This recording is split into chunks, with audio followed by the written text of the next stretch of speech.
Let's have a quick look at my first time printing with this PLA silk filament. This is from Texstone. And I'm using the settings that I've used with PLA before. And wow, this is just the little test strip I put on the side. And that has got some shimmer to it. That's really neat.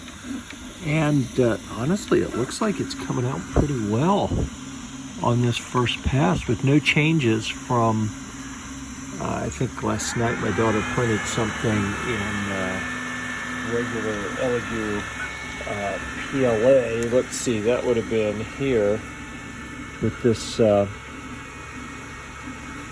printed filament PLA, just standard PLA from Elegoo. So now switching up to the silk, it seems to be printing really nice. This is a print-in-place clip that we use for things like bags of chips and whatnot.